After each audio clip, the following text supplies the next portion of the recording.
It is truly unbelievable to many that the man who was in prison only 2 weeks ago is now the president of Senegal. This fact has left many, including Senegal's former president Macky Sall and France's President Macron, in shock. And I will explain the reasons behind their disbelief. Diomaye Faye's life transformed dramatically after the arrest of his party leader, Ousmane Sonko, on charges of insurrection in July. This incident also resulted in Sonko being barred from contesting the elections to succeed President Macky Sall. However, this misfortune proved to be a blessing in disguise for Faye, who seized the opportunity to step up from the shadows of his former boss and take charge of the party. His resolve remained unshaken even after being imprisoned, and he continued to pursue the party's goals and objectives with unwavering determination. On Monday, which also happened to be his 44th birthday, Faye emerged victorious in the elections after his opponent conceded defeat. His rise to the top was an unlikely one, but it was a testament to his unwavering spirit and dedication to the party's ideals. Faye's journey from a tax inspector to becoming the leader of a political party is a remarkable one, and his victory has given hope to many who have been sidelined by the political establishment. Sonko's endorsement was crucial in Faye's success, and it was a clear indication of his competency and education. Although Sonko's endorsement lacked the emotional fervor that one would expect from a political endorsement, it was a testament to Faye's honesty and integrity, which even surpassed that of his former boss. Sonko entrusted the entire project into Faye's hands, emphasizing his unwavering faith in Faye's abilities. Why France is scared. For better understanding, please allow me to take you back.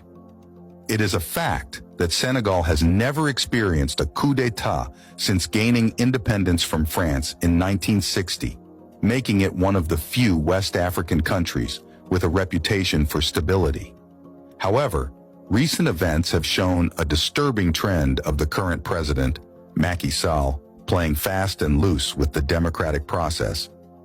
By imprisoning opposition politicians and postponing a crucial election that was scheduled for February 2024, Sall has jeopardized the collective destiny of the Senegalese people. This was what led to all that protest that becomes synonymous with Senegal. The Senegalese president, Macky Sall, appeared to be feeling threatened by the opposition politician, Ousmane Sonko, and anyone who supported him. In fact, in 2019, when the current president of Senegal, Macky Sall, was seeking a second term in office, Russia was openly accused by Sall's entourage of planning to channel funds to Ousmane Sonko, who was a serious challenger to the president in the February 24th elections of the coming year. The Russian mission, in a press statement, said the allegations circulated by head of Senegalese expatriates, Sori Kaba, saying that Moscow will send 2 suitcases of money to endorse Sonko's presidential campaign, were baseless. Revelations by Sori Kaba have nothing to do with the reality and are denied by the embassy in their entirety. We hope that Sori Kaba will refrain from his reckless move, the statement said.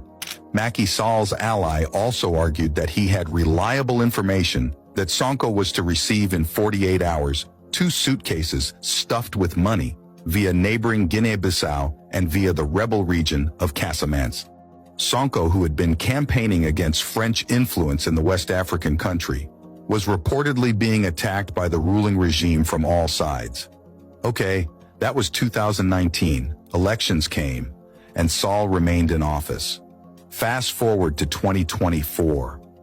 Obviously, Sonko resurfaced and became even more popular and stronger than before.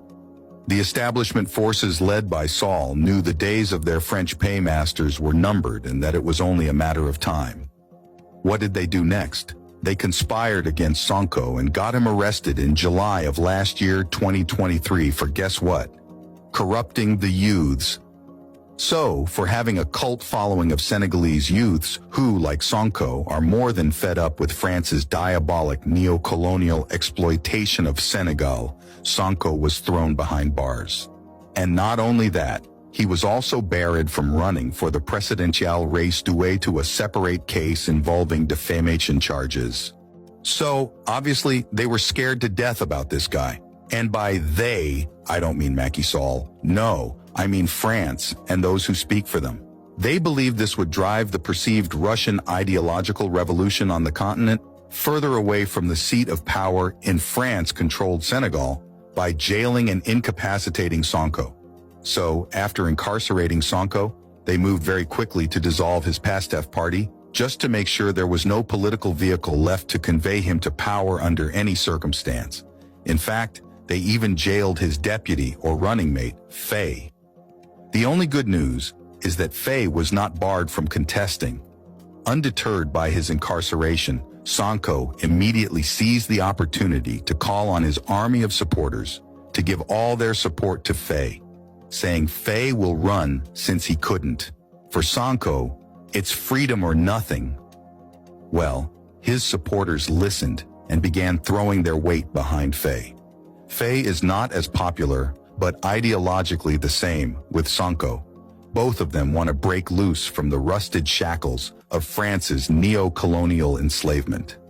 According to Al Jazeera, Faye's program includes the establishment of a new national currency and the renegotiation of the country's mining and energy contracts between the government and private conglomerates. Central to his campaign is also a review of the relations with former colonial power France, whose economic interests in the country are perceived by some in the opposition as a form of neo-colonialism.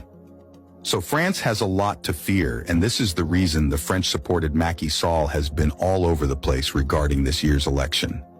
In fact, there is this video which has been trending online, where Faye boldly lectures France. In the video, Diomaye Faye spoke out about the historical and ongoing oppression experienced by African nations at the hands of France. Faye emphasized that it is high time for France to lift the weight of its knee off the necks of African nations and put an end to the cycle of oppression that has caused centuries of misery and measurable suffering. Faye pointed out that while France continues to exert control over its former colonies, other European nations such as Germany and Italy have learned valuable lessons in independence and have become leading economic powers without exploiting other countries. Spain, which also had colonies in the past, has chosen not to interfere or impose leaders on its former colonies. Faye questioned why France believes it has the right to continue imposing leaders and making choices on behalf of African nations.